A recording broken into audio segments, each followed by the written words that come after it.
Welcome to the Go Big with Gib podcast, where we talk to professionals, business owners, and entrepreneurs about their big wins.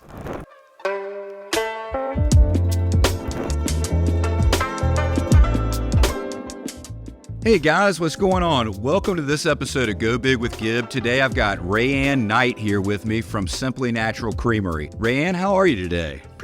Pretty good today. How are you? I'm doing great. It's good to be with you. Appreciate you having us out here. It's a beautiful day out at the farm, and we appreciate you having us. Let's talk a little bit about the creamery. So who owns the creamery? So the farm was started by two brothers. They are Mr. Neil and Mr. David Moye.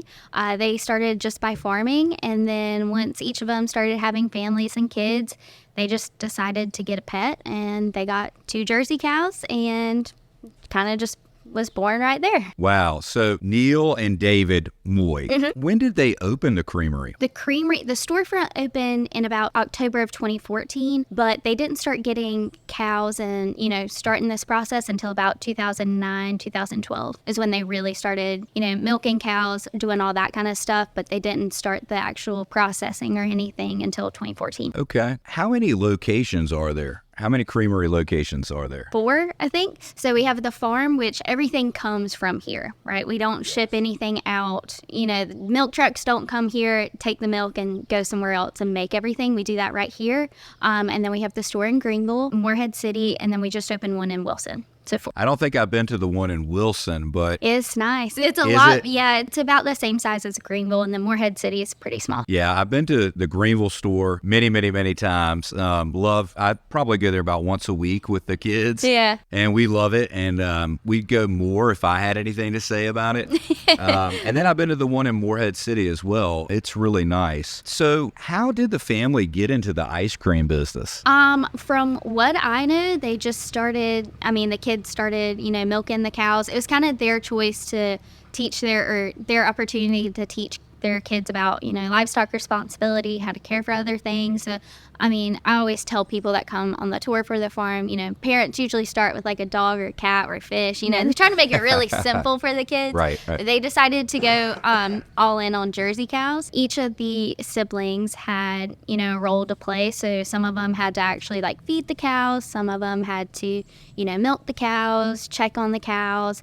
One of the siblings, her job was to actually make butter for the cows because she was a little bit scared of them. So her job was making butter. Very cool. So it sounds like it happened kind of organically. They had bought a couple of cows as pets to teach the kids responsibility and how to tend to the farm and things of that nature. And then it kind of just organically became something. They had a bunch of their friends, ask about milk and butter and that kind of stuff. They just were like, well, if we have a couple of friends asking for it, I guess a lot of Greene County is going to be asking for milk here pretty soon. So then they just built the store. Yeah, so cool. So how many flavors of ice cream do you sell? There's about 40. Okay. 40 flavors, thereabout. And are those 40 flavors offered year round, or are there any of them that are seasonal? There's some of them that are seasonal. So right now we are getting ready for the holiday show in Greenville. So then after that, that's when we'll start pushing all of our Christmas ice cream. So the old Christmas tree ice cream, which everyone loved last year.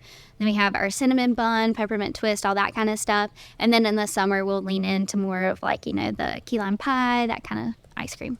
Okay. So yeah, we do try to switch them out. Yeah, I thought you did, because occasionally I'll see one offered for a short period of time and then it's not there for a little bit and I'll miss it and want it back. Which flavor is the most popular? Butter pecan, for sure, is our most popular. Second most popular would be salty caramel. Okay. Neither of those are my favorite. I really like the coffee toffee one, but yeah, a lot of people love the butter pecan. Butter pecan. Okay, I'll have to try that. I don't think I've ever tried that before. I'm kind of a cookies and cream type of guy, and I really love the peanut butter too, but they're two totally different. The peanut butter brownie tastes. is really good too. Yeah, I know a lot of people like that one. I'll go with the plain peanut butter more often than not, but it's kind of like the cookies and cream is like the sweeter one, and the peanut butter, is not sweet. Yeah. This episode of Go Big with Gib is brought to you by Irons Equity. At Irons Equity, we specialize in helping investors like you create long-term generational wealth and save money on taxes through recession-resistant real estate investments that create passive income for you and your family. If you want to secure your financial future, go to investwithgib.com to schedule a 30-minute introductory meeting with me, Gib Irons. Again, that's investwithgib.com.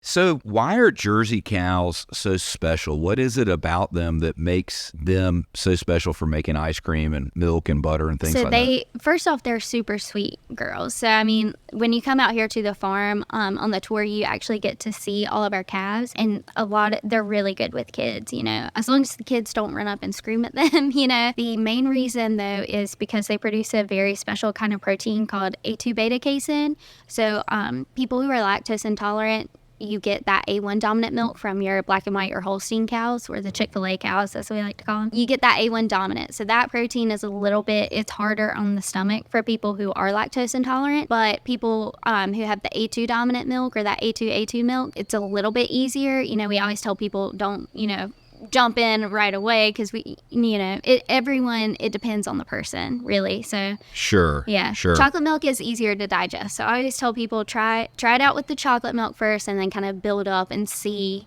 A lot of people can just do the kid scoop that size before it starts to hurt their stomach, too much of it, and then some people can do like the full banana split milkshake whole ordeal. But yeah, that A2 dominant milk is why Jersey cows are special. And do they actually come from New Jersey? I mean, I know y'all have a lot of cows that are born here on the farm, but I guess originally, are they from New Jersey, or are they're from like the old Jersey? So it's the Isle of Jersey off the coast of France. Okay. Yeah. So they didn't make it over into America until about the late 1800s. Okay, cool. I never knew that. That's really interesting. Trick question, yeah. Yeah. So how many cows do you have on the farm? About 400. So it does change somewhat daily, just, when we have a cow born. But that 400 number encompasses all the baby cows, all the teenagers, all the working moms, all of our pregnant moms, all that kind of stuff. Cool. And how much milk do the cows produce each day? So right now we are milking 3 times a day. So in the summer, right, we need a lot of milk and ice cream. People like milk and ice cream in the summer, so we need a lot of milk.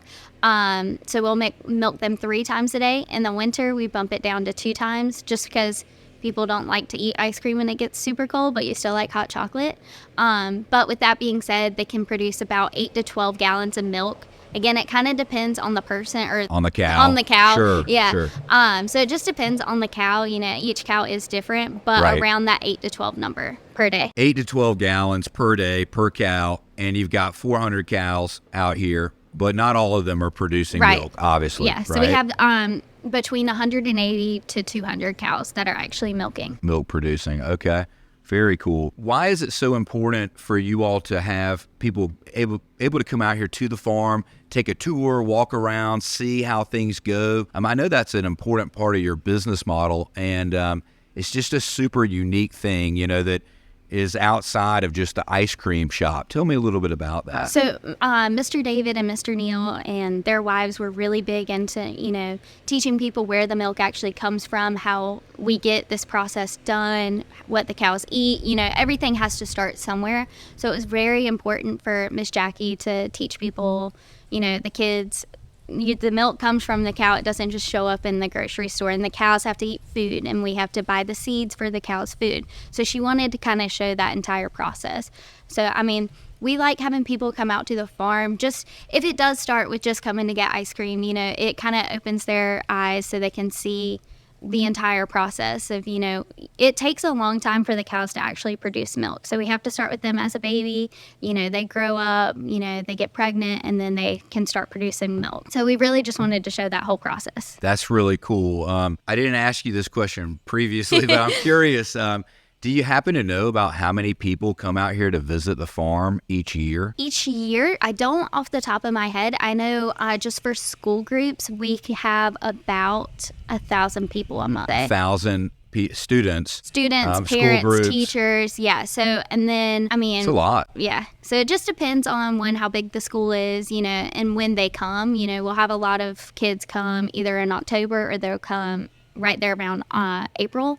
Those are really good times to come to the farm and get super busy, but we do have a lot of people coming. Like I said, in the winter, we don't get as many people coming, but come get the hot chocolate. The hot chocolate's super good.